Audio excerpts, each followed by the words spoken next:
And good morning, everybody. This is Todd Nilsson with Catalyzing the Future, and I'm here with our guest today, Nigel Thurlow, who's the former chief of Agile at Toyota, the creator of Scrum the Toyota Way, and the co-creator of the Flow system, author of the Flow Guide, and a professional Scrum trainer.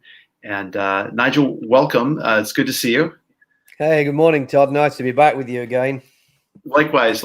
And the reason we're getting together this morning is to talk a little bit about your upcoming micro workshop.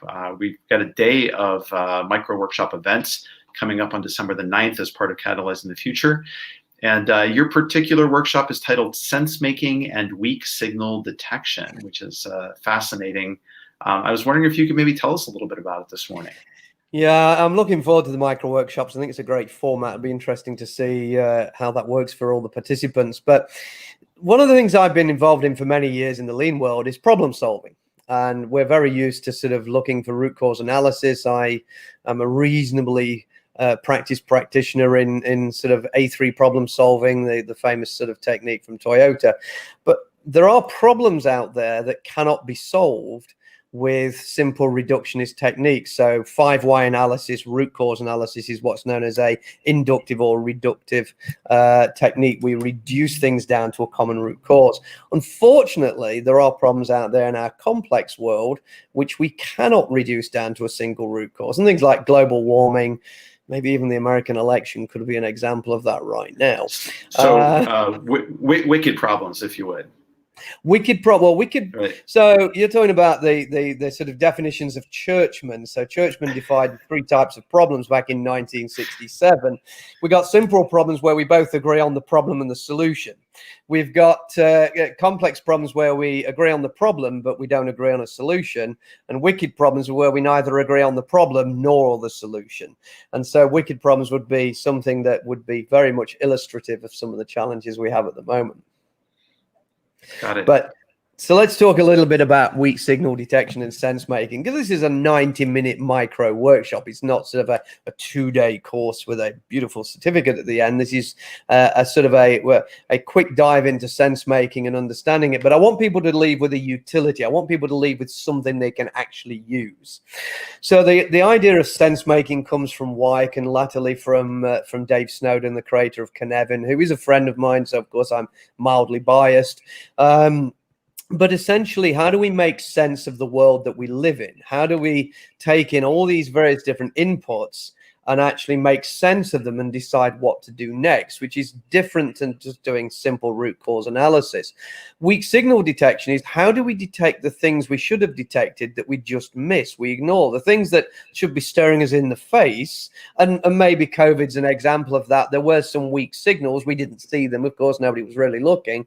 But experts have now looked back and said, hey, we could have seen these sort of signals beforehand, and maybe we could have had a different outcome. So the idea is within organizations and where most of us mere mortals work sort of in our day jobs, whether that's in organizations where we're focused on coaching people or trying to figure out some agile way of working, is how do we detect those weak signals? How do we make sense of the environment around us? And how do we detect the things that we ought to be focused on? And there are some great techniques. And part of the course, I'm going to introduce Sensemaker, which is a tool developed by Cognitive Edge and of course Dave Snowden's organization. But you don't have to use the tool to be able to do sense making, but it's a way to illustrate that. And I'd like to show people the power of the tool. But I'm going to introduce some techniques which are using things a little bit different to the traditional Likert surveys, which are sort of strongly agree, strongly disagree, sort of agree, sort of disagree, and so on, which have been shown to be less effective for different reasons. We can debate the reasons why later. So I'm going to introduce the use of something called triads, which is a fancy word of saying triangles, and something called dyads, which are really basically a tension between a positive or a negative answer, but without all this sort of strongly this, strongly that sort of nonsense going on.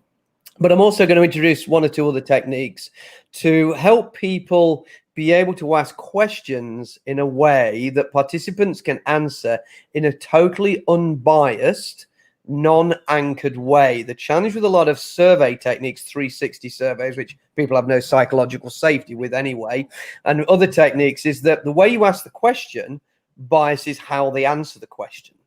And of course, then you start to get answers that you expect to get rather than the things that you need to get, which are the weak signals. So there are some techniques that allow us to understand how to ask better questions, and they're not that hard to learn, but ask better questions, how to represent the answers in a different landscape, and then how to interpret that data so we can see the patterns. What we're looking for is patterns. If you survey 100 people, you want to look for key patterns that are guiding you to help you understand what's happening around your environment. That's the sense making, making sense of your environment, your surroundings, and the people and the agents participating in that. But then to look for these weak signals, the things we miss, like the things that caused the Columbia shuttle disaster, these weak signals that if somebody had spotted them, went, what's that mean over there? We should do a little bit more digging there. So that's in essence what I want to try and show people, at least illustrate to them in a short session. There'll be some practical exercises so they can have a bit of fun as well, not just listening to me to talk for 90 minutes. But I want them to be able to take away something they can use immediately. And there are ways to do this at a small scale using mechanical devices like painter's tape and Sharpies and things of that nature. And if they want to do it on a mass sense scale in large organizational elements, I will demonstrate the digital tool from Cognitive Edge, which I'm using with a client at the moment, to show how we can expand that and survey thousands or tens of thousands of people to make sense of a large organizational landscape.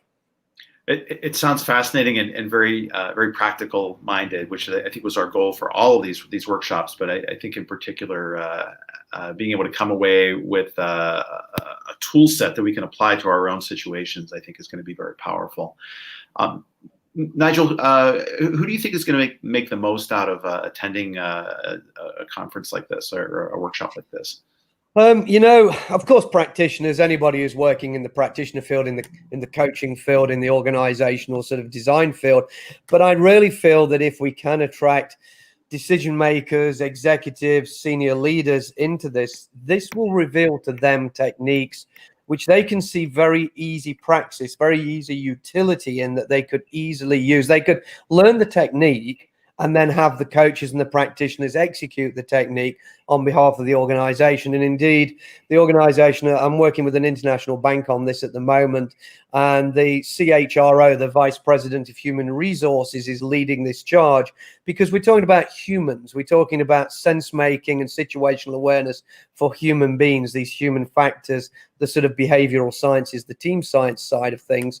So she's seen the huge utility and value and benefit in this, and revealing things that people are very reluctant to reveal typically. One of the things I talk about a lot is psychological safety, and these techniques enable psychological safety because they're completely anonymous.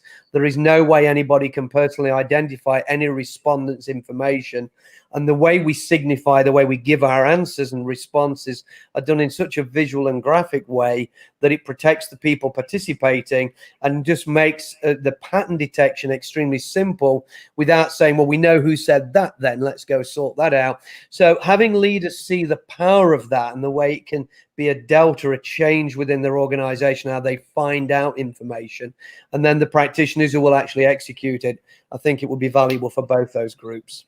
I would think that avoids problems like groupthink as well. Yeah. You get away from groupthink and mindlessness and all those sort of horrible techniques. You get away from all the pseudoscience and all the other nonsense. I mean, you're literally just asking people simple questions and giving them a very visual, very graphical way to respond, which is extremely intuitive, but it avoids, and the critical thing, it avoids the bias, the cognitive biases, the heuristics that drive people towards a simple answer. If you say to somebody, is your boss an ass?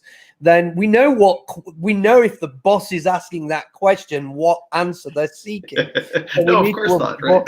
We need to avoid those things. Yeah? So we present a technique which enables people to visualize questions, to get feedback that helps. And the key thing is to make sense of their environment, but to detect, the most important thing is detect those weak signals. What are we missing? And what are we missing, not just from our environment and how we behave and how we execute, but what are we missing that could bring down the organization? What are we missing that we could miss a product launch? We could miss a competitive edge, a key differentiator from a competitor. So weak signal detection isn't just about sorting out bad management, bad project management, etc. It's about detecting what is it we're missing that could make us the next Tesla, that next disruptive innovator within the business that we're in. So it's as important for those aspects as it is for just understanding culture within an organization, which is one power of this technique.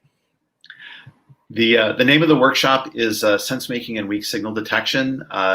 Nigel, I'm very much looking forward to the workshop, and if someone is interested in signing up for it, all they need to do to get more information is go to catalyzingthefuture.com and look up Nigel's name there, and you can also find it out on Eventbrite, where you can sign up directly for the workshop as of right now, and you can find the link to that down in the notes under this presentation.